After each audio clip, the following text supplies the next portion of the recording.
Sahabat Kuku TV, kali ini saya berkunjung ke rumah Kade Anggi. Anggi yang cantik ini adalah seniman tato.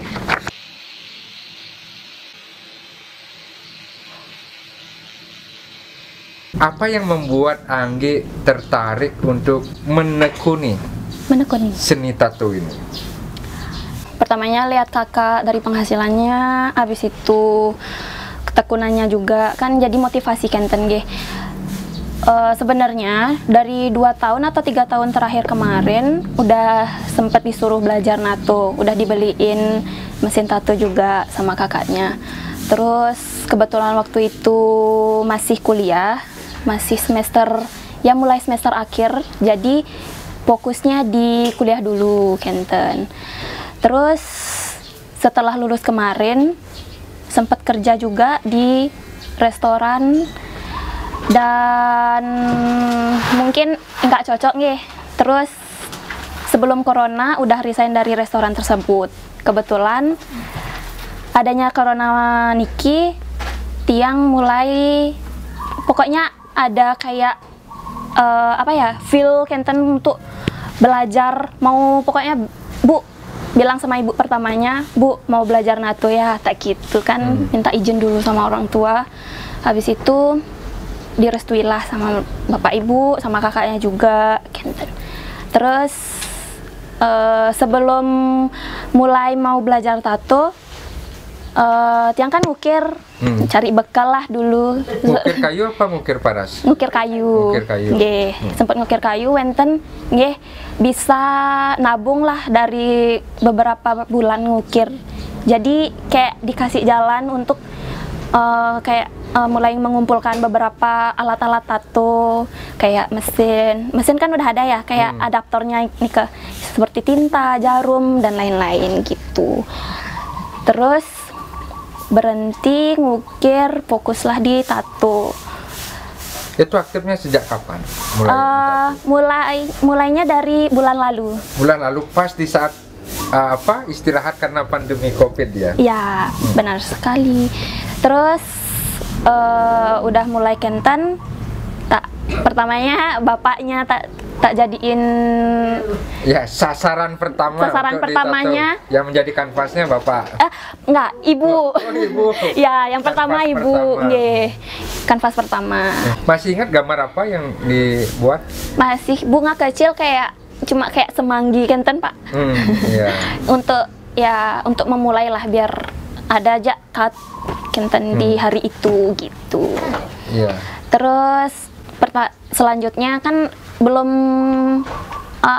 belum yakin sama kemampuan, jadi belum berani minta orang lain, kan itu tato untuk permanen gitu, untuk seumur hidup di badan orang. Jadi sambil latihan juga gambar di buku gambar kenten. Bisa lihat buku gambarnya? Ya, setelah ibu siapa lagi? Setelah ibu ada teman yang dekat-dekat ya, mungkin menawarkan diri, cuma emang belum mematok harga kenten. Habis itu ada bapak.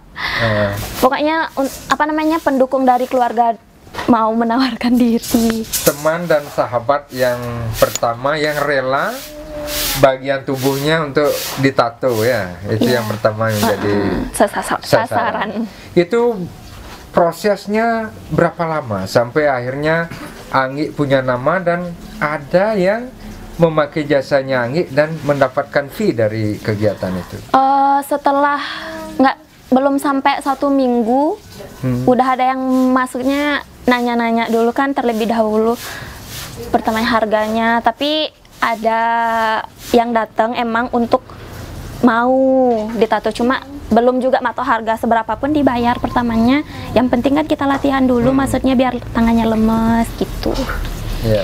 Tapi tetap dibayar, cuma biarpun nggak mahal gitu. Belum matok harga. Berarti yang menginspirasi Anggi untuk menjadi seniman tato ini adalah kakak. Pernah diajari langsung oleh kakak? Pernah diajarin langsung waktu itu pas bapak ya, dicontohin, maksudnya pertamanya kan ibu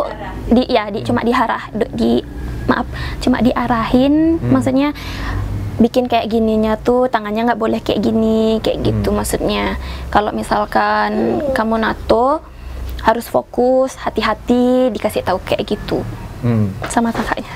Sekarang Anggi kan sudah mulai serius di tato ini. Apa pelanggannya khusus? Cewek saja atau cowok juga Anggi tato juga? Di random. Ya, cewek cowok bisa. Cewek cowok bisa. Tapi untuk sementara ini kebanyakan cowok. Kebanyakan cowok. Cewek ada. Cewek ada.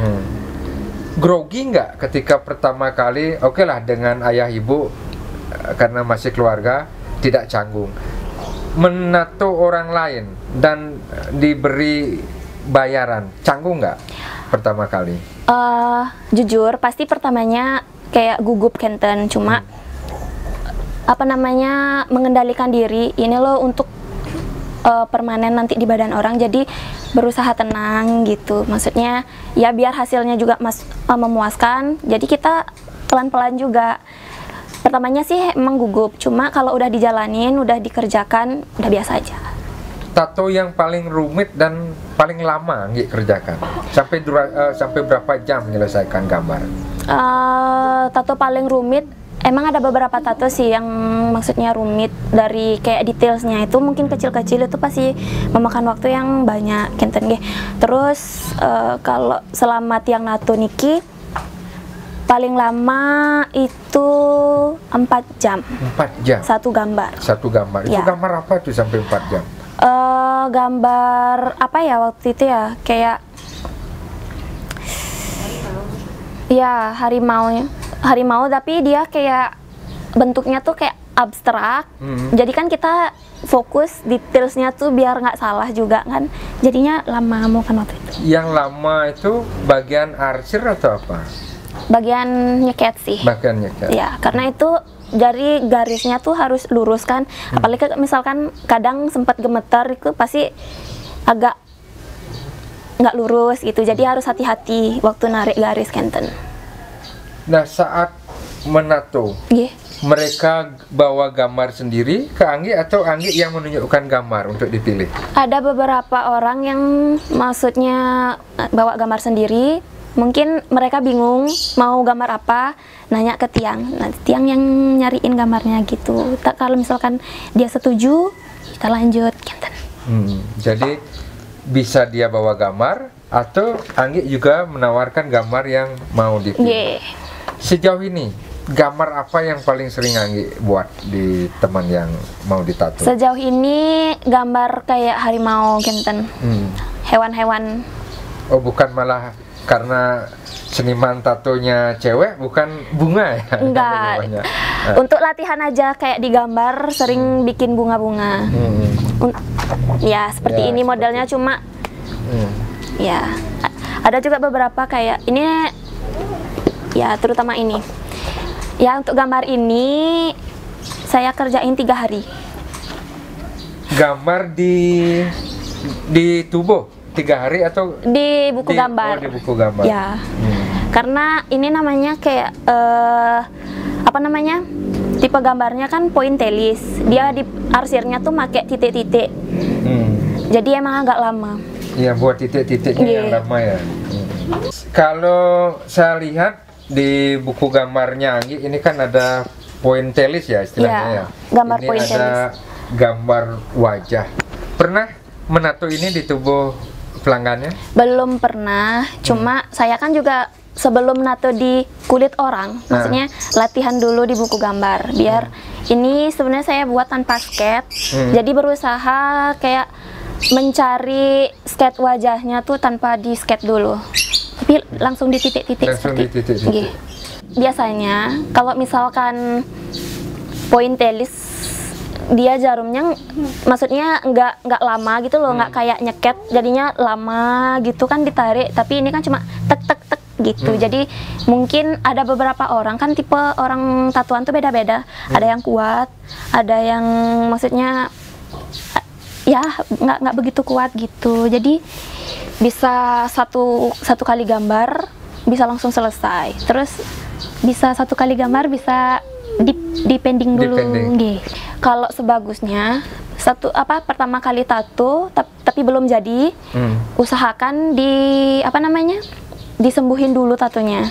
Tapi kalau misalkan kuat bisa, tapi sakitnya double gitu. Oh gitu. Nggih. Kalau misalkan sekarang belum selesai, dilanjutin besok makin sakit. Makin sakit. Nggih. Lebih baik disembuhkan dulu lukanya. Baru dilanjutin lagi gitu. Standarnya Anggi menato orang itu seperti apa? Pakai slop atau apa? Iya. Pertama, emang didahuluinya tuh higienis. Mau itu dari alat-alat tatonya, mesinnya, habis itu jarumnya. Kebetulan saya sendiri menggunakan 1 jarum untuk 1 orang. Terus 1 slop juga seperti itu. Kalau misalkan customernya minta istirahat dari, misalkan nggak kuat, minta istirahat kenten, saya ganti lagi pakai yang nggak baru. Nanti dimulainya saya ganti pakai yang baru lagi gitu.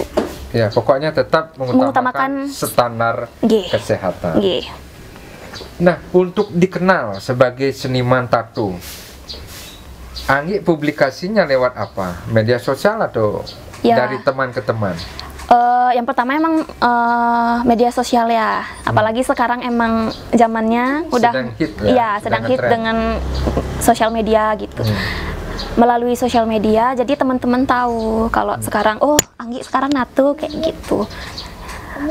Apalagi kan sekarang corona, nggak bisa ketemu sama teman-teman, jadi cuma bisa mengandalkan media sosial. Gitu. Ya.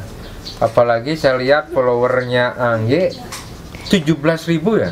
18.000. Oh, sudah 18.000. 18.700 kalau sudah bisa mengusulkan apa? Tanda biru. Belum, masih jauh. Oh, masih jauh. Ya. Dengan sosial media itu, dengan memanfaatkan secara yang benar, akhirnya Anggi bisa mendatangkan rezeki ya dari media sosial. Ya tergantung kita sih juga, maksudnya promosinya di sosial media tuh rajin apa enggak kayak gitu kan pertamanya.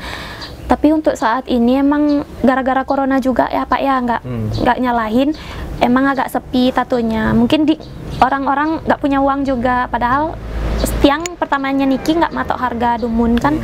Tapi orang-orang mungkin dia nggak juari, mungkin malu gitu misalkan nggak bayar gitu. Jadi agak ya emang susah sih kayak gitu. Tapi tetap semangat. Ya, tetap semangat. Syarat bagi teman yang ingin membuat tato di Anggi, mungkin ada apa syarat-syarat khusus ya? Ya, khusus ya. Apa namanya? Kalau misalkan mau tatoan, diusahakan kondisinya di kondisi yang bagus, fit, bagus, ya kayak gitu. Diusahakan tidak begadang, karena begadang itu mempengaruhi. Selama saya nato, emang ada beberapa customer saya yang emang kayak sering minum, begadang, kayak gitu, nggak kuat dia tatoan. Nggak kuat. Diusahakan fit. Nah, ingat sahabat, harus bugar, harus fit, jangan begadang. Bagi Anggi, apa sih tato itu? Kalau menurut saya pribadi, tato itu seni. Habis itu gimana ya? Mungkin kebanyakan orang yang tidak tahu tato mungkin dianggap nakal banget sih gitu kan. Maksudnya image orang tatoan tuh nggak dipandang bagus bagi semua orang. Jadi tapi itu dulu kan, sekarang kan udah dulu, tapi pandangan orang udah terbuka. Ya, tapi ada juga Pak beberapa emang maksudnya belum terbuka pikirannya kayak gitu. Padahal tato tuh seni menurut saya. Nggak semua orang bisa melakukan tato, tidak semua orang juga bisa mengaplikasikan, maksudnya membuat tato di tubuhnya, nggak semua orang kayak gitu. Ya, saya sepakat. Tato itu adalah seni, gaya hidup, juga mendatangkan hoki. Ya. Demikian sahabat Kuku TV, obrolan singkat saya dengan Anggi, salah satu seniman tato cewek yang ada di Desa Kuku. Semoga obrolan kami menginspirasi. Sampai jumpa. Kuku TV, kabar dari desa.